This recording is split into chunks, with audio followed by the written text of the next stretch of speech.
Hello, everyone. Welcome back to another episode of LMScast. I'm Joshua Millage, and I'm joined today with this beautiful mountain man, Christopher Badgett.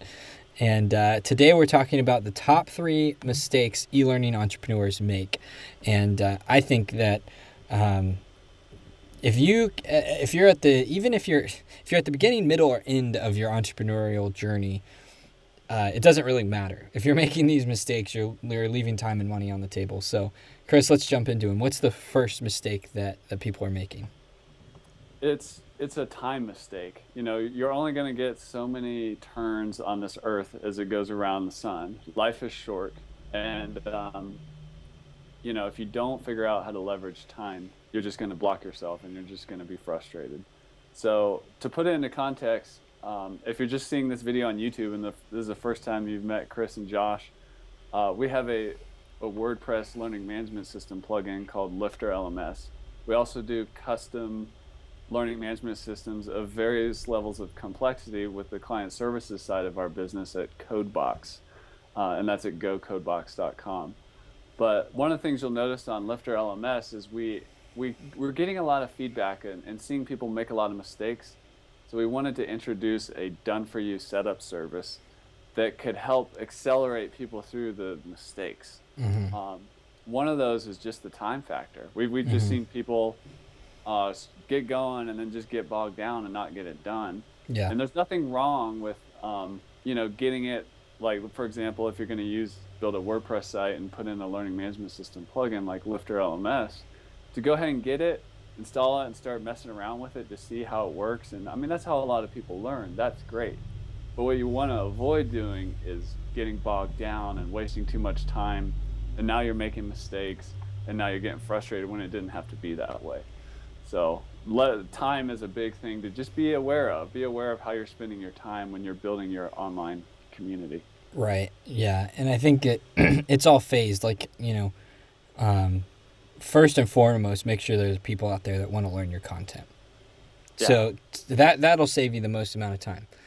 We have a great, just look for a LMScast episode on Preselling. Yeah. So go find that one. Yeah, absolutely. Because, I mean, if you don't know, if you're just like, I want to create a training video on trombones, it's like, okay, that's awesome. But do you know that there's a community out there of people who are interested in buying your training on trombones?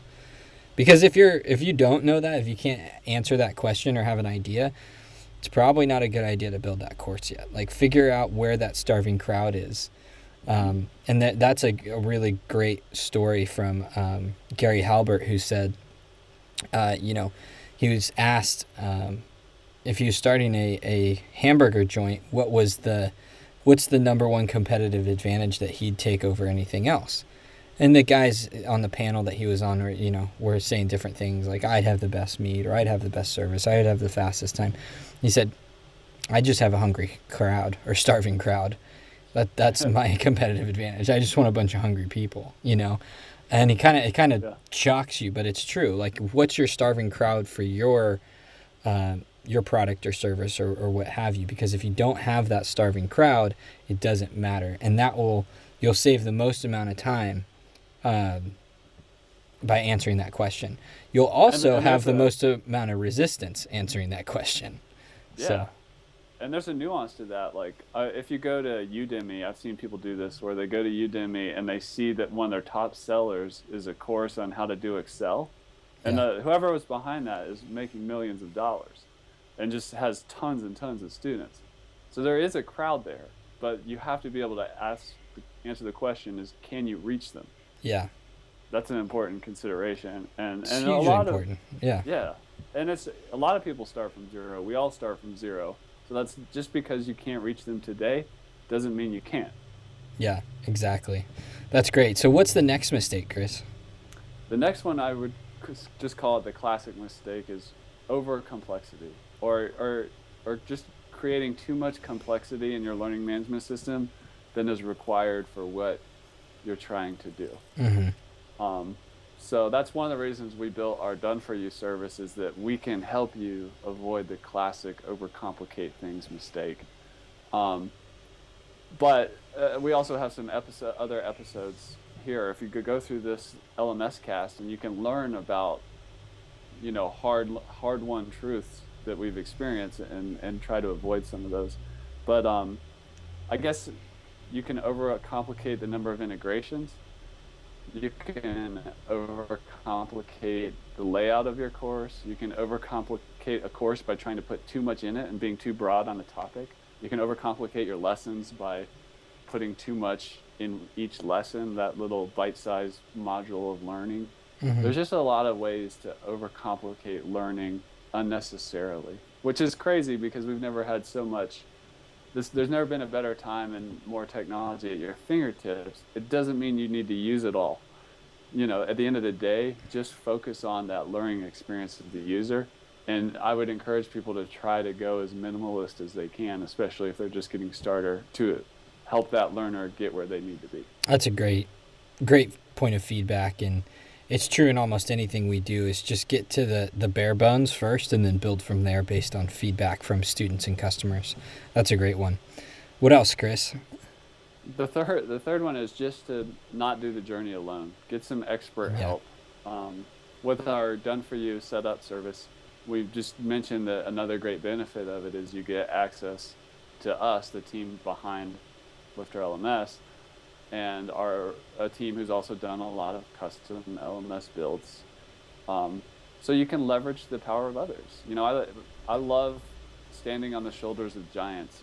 I listen to a lot of podcasts because I'm always listening to get that curated information for people who've spent a lifetime mastering something, and condensing it down into like the best lessons. So if you're not leveraging other people and expertise, you're creating, you're slowing yourself down. Yeah, absolutely.